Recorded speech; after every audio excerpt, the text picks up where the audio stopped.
Hello, everybody. Here is Kjell Prytz from Sweden, and I will continue this series of lectures, which I entitled Gravity as a Force.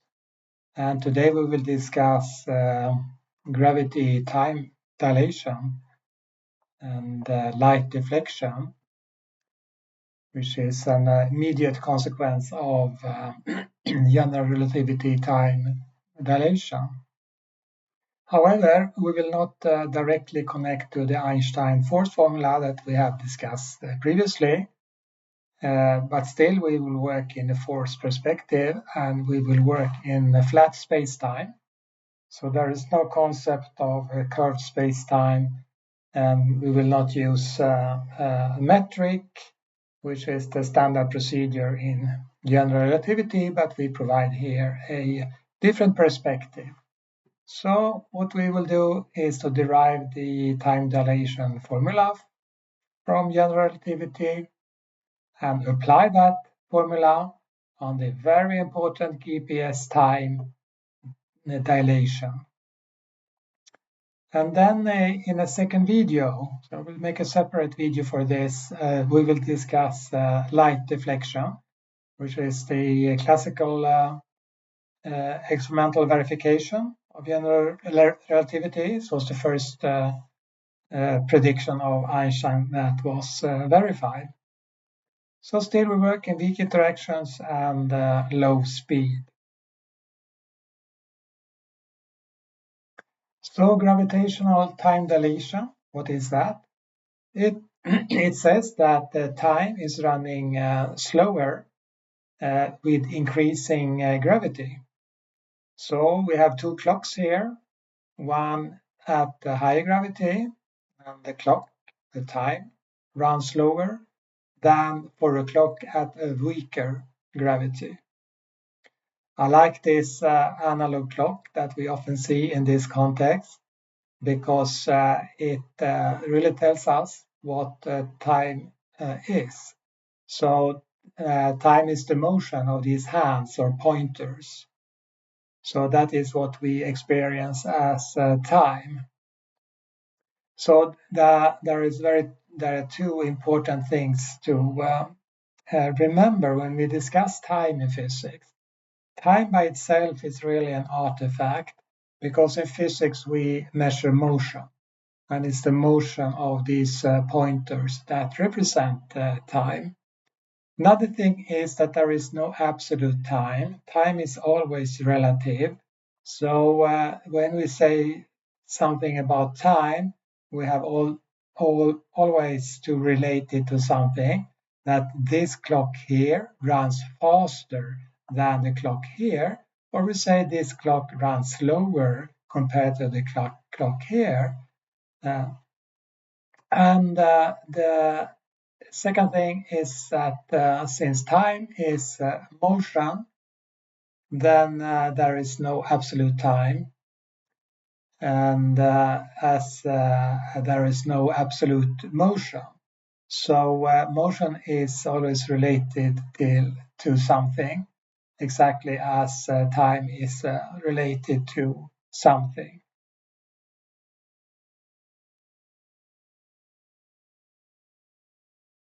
So we now set forth to derive that time dilation formula from general relativity. And we will not do as Einstein did, and which is the standard procedure today, and that is to start from the Schwarzschild metric. We will actually make use of another method, which is due to actually Einstein himself before he published general relativity. But Schiff, 1960, made a more concrete approach with more details. So this approach actually starts with special relativity. So we will use the time dilation derived in special relativity.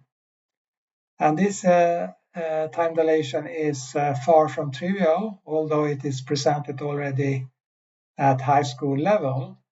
It's a very tricky formula because we have here time, and time one has to define properly in order to understand this formula, and that we just did. Time is a measure of motion, and also that time, there is no absolute time, but time is relative. So in this time dilation formula, we have a proper time, and that is a time that is experienced by an observer at rest relative to the event that is observed. And this event, that could be anything. And basically, it's a mutual interaction between two electric charges. So that is the basic dynamic of nature. And it says then that if the observer is put in motion with speed v, then time runs slower, which means that the motion of these two charges will slow down. And that in turn means that the repulsive force, if it's identical charges, the repulsive force gives a smaller acceleration. And that is due to the magnetic effect, actually. So magnetism is closely related to this special relativistic time dilation formula. And this formula also makes it clear that there is no point, meaning in talking about absolute time, because time has to be related to something. So time for the observer in motion is prime. That is related to time for the observer at rest. And this motion and rest is again relative to the event that they are observing. This is very important and very badly explained and emphasized typically in high school, at least in my country. And there is no way to understand relativity or maybe anything in physics if we don't define the concept of time properly. So what we do then to go from special relativity, where we have just a observer in motion, and to general relativity, where we deal with gravitation, that is to apply the equivalence principle. And briefly, it just say that gravity is equivalent to acceleration. For example, if you go by car and you accelerate horizontally, then you feel a pressure from the seat on your back. But if you go in with constant speed and then suddenly you go uphill, then let's say you close your eyes, then you also feel a pressure from the seat, and there is no way for you to distinguish between these two events. So that is an example of the equivalence principle. So gravity is equivalent to acceleration. But acceleration, we have no acceleration in special relativity. So how do we convert acceleration to velocity? And then we come back to this principle that time is relative. So we do in the following way, that we will relate to a person at an infinite distance from the gravity source. And that person then measure proper time. So we consider an object of mass small m equipped with a clock falling freely under gravity towards a massive static spherically symmetric source of mass capital M. And then if we start from rest at infinity, then that clock will measure proper time. We let it fall towards the source. The object gains kinetic energy, which equals the loss in gravitational potential energy. So we end up in this equivalence, equality. So kinetic energy gained by the object of mass m equal the loss of potential gravitational energy. So from this formula, we get a corresponding speed at a position r, which is the distance from the source center. And that speed, v squared, we put in here in the special relativity formula. And in that way, we get the time dilation due to gravity. So that formula looks like this. So dt is time for proper time. It is called proper time, the time that an observer at an infinite distance at rest measure, whereas if the observer then is close to the source at the position r, so distance r from the source center, the time is dt prime, given by this formula here. So we have gravitational constant here, we have mass of this gravity source. So now we have derived general relativity time dilation, which Einstein then obtained from the Schwarzschild metric. And this method then, I repeat, is due to mainly, I would say, to Schiff 1960. So now we will apply this general relativity time dilation formula to a specific case, which is very important, both practically and scientifically, and that is the GPS.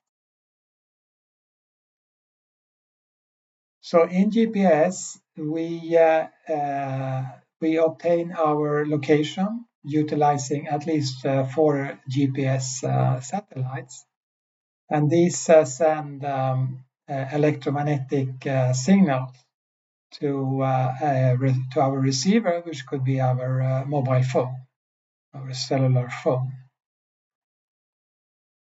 And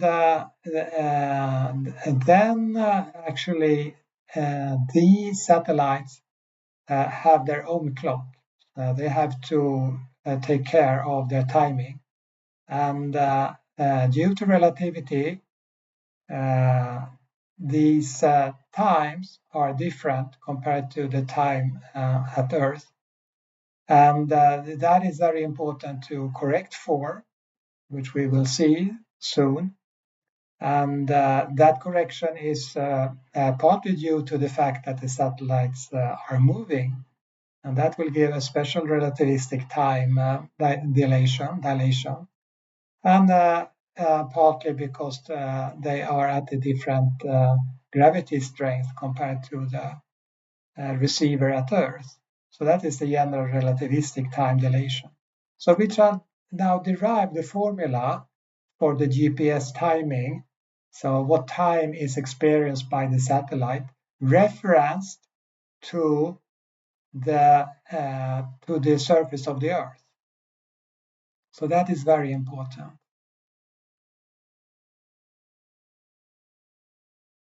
And then we will start by relating the time of the satellite or anywhere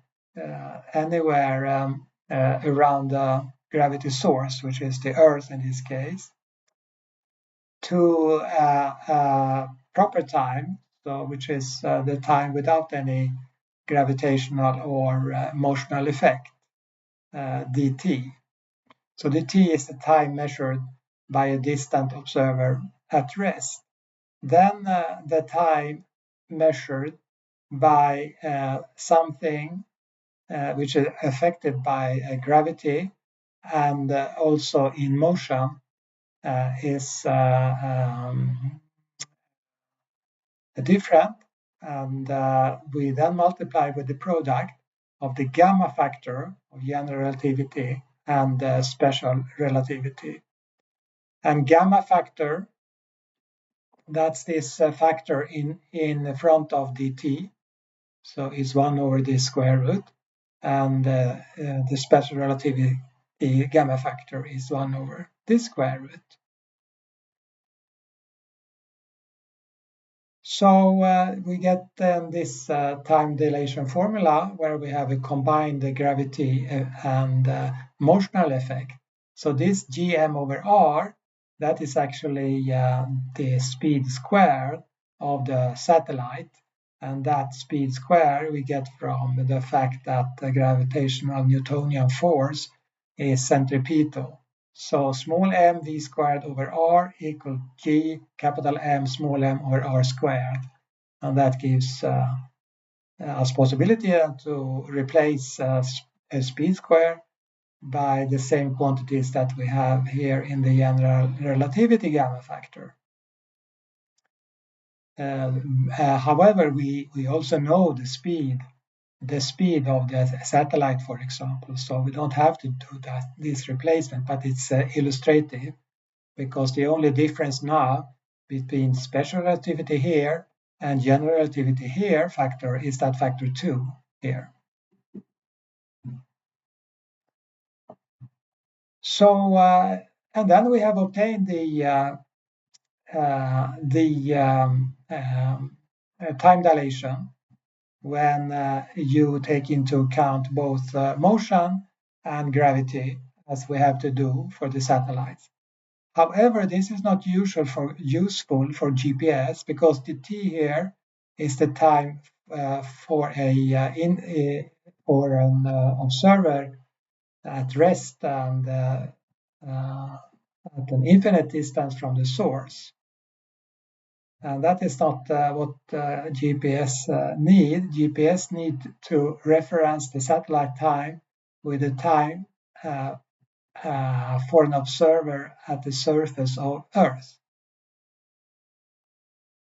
Before we do that, we can still play with this formula and express it in leading order, so up to 1 over c squared, and then we get this formula here.